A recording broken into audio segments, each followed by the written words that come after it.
तो 53 साल उन्होंने मक्का में गुजार कर और वहां के लोगों के जुल्म सितम, वहां के लोगों की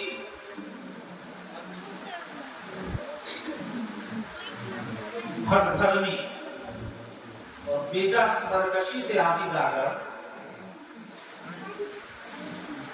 सरकार मदीना मक्का से हिजरत फरमा करके मदीना तशरीफ ले गए।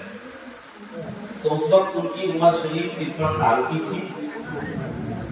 तो अब 53 साल के उम्र में जब हिजरत फरमाते हैं तो वहीं से सन्ने हिजरी का आगाज होता है और अभी हिजरी सन के एतबार से 1447वां साल चल रहा है। तो जब 1447 में 53 साल को जब जोड़ दिया जाता है तो 1500 साल बनता है। तो यकीनन ये जश्न मिलादत 1500 साला जश्न मिलादत अल्हम्दुलिल्लाह, जिसको असलनापुर के तमामी लोगों ने मिलजुल करके बड़े हर्षो उल्लास के साथ अपने पूरे जज्बा और तन मन धन के साथ इसकी तैयारियों में मसरूफ है। और यहाँ के सभी नौजवान, बूढ़े बच्चे, जवान सब लोग मिल करके एक मिसाली जुलूस का एहतमाम कर रहे हैं। जैसा कि मुंबई खबरा भी तैयार होकर के आया है, यहाँ के नौजवानों का जज्बा तमाम तक कोशिशें सर्व कर रहे हैं। अल्लाह रब्बुल इज्जत सबको सलामत रखे।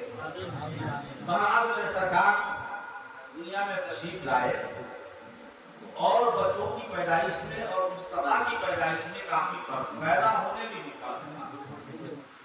दुनिया का जब कोई बच्चा पैदा होता है वो इस लायक नहीं होता कि खुद से वो उठकर बैठ जाए या अपने माँ से या किसी आदमी से वो हम कलाम हो सके। बेहोश होता है, रोता है, चीखता है, चिल्लाता है। लेकिन सरकार मदीना सल्लल्लाहु अलैहि वसल्लम की पूरी जिंदगी तो बेमिसाल है कि उनकी पैदाइश भी बेमिसाल। पैदा होते ही अपने सरे मुबारक को जमीन पर रखकर सजदारेज हो गए और रो नहीं रहे बल्कि रब्बे अमीर उम्मती की सदाएं बोल रहे। यानी पैदा होते ही मुस्तफा करीम ने अपने गुनहगार उम्मती को याद फरमाया। ये इस बात की तरफ भी इशारा करता है कि उम्मती को याद फरमाना, उसके बाद इनाम इकराम मिले और लाइफ मिले, हमारे जिंदगी के दिन आसानी से कट जाए। तो उन्हीं औरतों में एक औरत है जिसका नाम था हज़रत हलीमा सादिया। वो भी बड़ी गरीब औरत थी। उनके घर में बकरियां थी, सबके थन सूख चुके थे। एक ऊँटनी थी, वो भी बीमार, नकाहत और कमजोरी से मुतासिर थी। उन औरतों ने हज़रत हलीमा सादिया से कहा कि हमारे साथ तुम भी मक्का चलो। हज़रत हलीमा सादिया ने अपनी मजबूरी, अपना उर्स पेश किया कि मैं कैसे जाऊं, मेरे पास तो सवारी नहीं है, एक ऊँटनी भी है वो महीनों से बीमार है, आखिर मैं कैसे मक्का पहुंचूं। उन औरतों के असरार पर, जिद पर हज़रत हलीमा सादिया ने उसी बीमार ऊँटनी को अपनी सवारी बनाया और उन औरतों के साथ मक्का जाने के लिए तैयार हो गई। उन औरतों के पास जो सवारियां थी वो थोड़ी सी मजबूत थी, तंदुरुस्त थी, बड़ी तेजी से वो लोग मक्का पहुंच गई।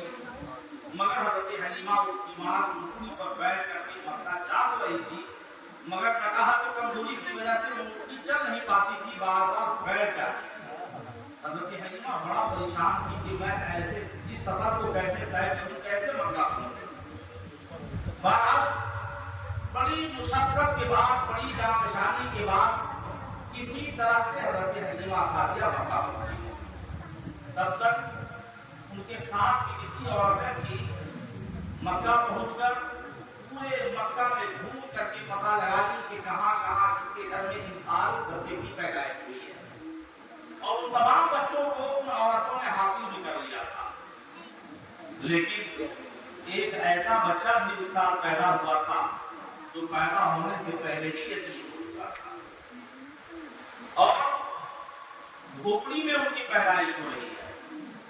औरतों के जहन में ये बात आई कि जब इस बच्चे का बाप नहीं है तो इसको हम लेकर के क्या करेंगे, हमें इनाम कौन देगा, हमें इसके बदले में मुआवजा कौन देगा, हमें वज़ाइफ कौन मुतय्यन करेगा। इसलिए उन औरतों ने उस बच्चे के ऊपर कोई तवज्जो नहीं दी। जब हज़रत हलीमा सादिया मक्का पहुंची, पता लगाती है तो मालूम हुआ कि किसी भी रईस घर में कोई बच्चा नहीं बचा है, बस एक है और उसके वालिद दुनिया में मौजूद है। ये सोच करके हज़रत हलीमा सादिया मखबूल हो जाती